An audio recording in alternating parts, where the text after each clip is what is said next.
In America, we call the toddler years usually the terrible twos, treacherous threes, or even frantic fours. But around the world, these are known as the boundary pushing years. And basically what that means is that other cultures are understanding that this is the time that children are wanting to seek independence and try things on their own. And they are pushing boundaries because it's teaching them their place in the world, how the world operates, what they can and can't get away with, and they're trying to find limits and develop self-control. And the best way to develop self-control is to offer choices, right? A lot of parents say that they offer choices, but sometimes they're offering choices that they don't necessarily agree with, which means that they're actually being permissive instead, or they're offering choices that they don't really intend to follow through with, and in that case, you're doing sort of like an empty threats. Sometimes choices can come off as though you are bargaining with your child or negotiating with the terrorist is usually what I call it. So I'm going to give you a couple of rules of thumb when it comes to giving choices. Always give choices that fit your value system, meaning that you're okay following through with either one of them. Give choices that you, of course, do intend to follow through with, and only give about 2 choices. Never give more than 2. Choices also allow you to fall back on the choices that you've given. Give choices only when things are going well. Don't wait until there's a temper tantrum or a power struggle, because then in that case it can kind of come off as though you are bargaining with your child or like I mentioned before, negotiating with a terrorist, which is something that you don't do. I very rarely have to discipline my children or get upset with them or anything like that, because they listen to me, and the reason that they listen is that they think that they are in control. They are given a lot of freedom in their day. I give choices about pretty much everything that we do, and so then when there's not a choice, very rarely do they buck the system, because throughout the day they felt like they have a lot of choices, and they don't really feel the need to assert independence or demand control. Because the rule of thumb also is the more control you give away, the more control you keep. And I'll give you an example of that. So today I was at a children's museum here in Austin, and it was time for us to leave.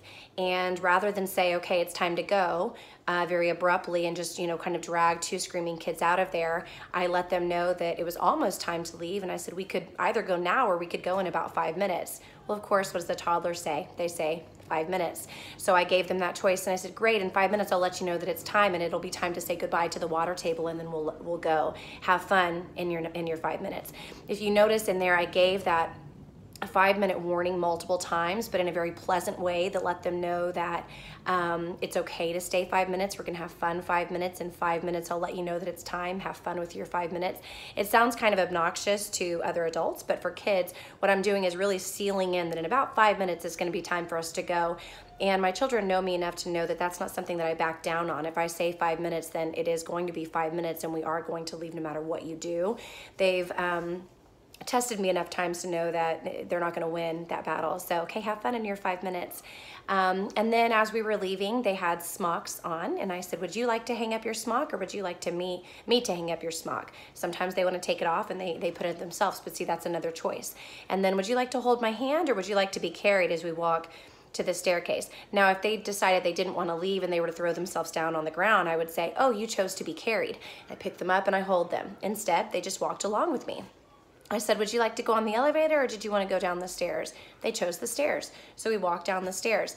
As we were walking down the stairs, there's a ton of fun stuff kind of over to our left. And so what I did is I positioned myself on that side, so sort of kind of to block that fun stuff from their vision, so that I'm kind of also giving them the signal, that's not an option to go this way. The only option is the door, the exit, which is this way. So I positioned myself there.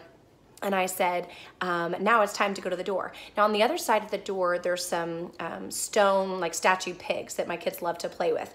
And I was trying to get them to the door instead of the gift shop. And that sometimes is an option. But today I said, would you like to walk or be carried to the pigs? And they said, we're gonna run. Okay, I'm okay with that.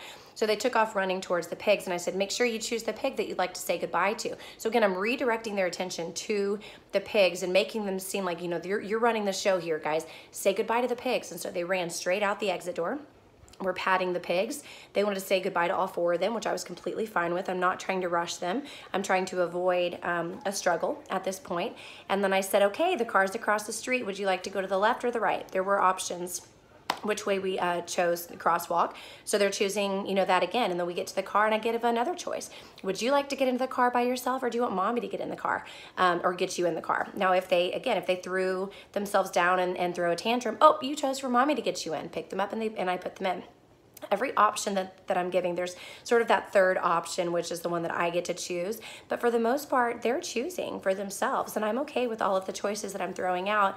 And we have this really beautiful exit where we're not kicking and screaming and yelling and back talking and all of that, which unfortunately I see a lot of people go through. And I've been there too. I mean, trust me, I've definitely been the mother that's got one on her shoulder and one around the back, and I'm, you know, frustrated as I'm leaving a place. But when I use choices with my children throughout the day, when things are going well, they feel like they are getting to make some decisions about their day. They're practicing self-control, they're practicing independence and decision making, and your day goes a lot smoother. Those are some rules for choice giving. So please subscribe for more parenting tips, and you can also check out some of my blogs at joinwholeheart.com.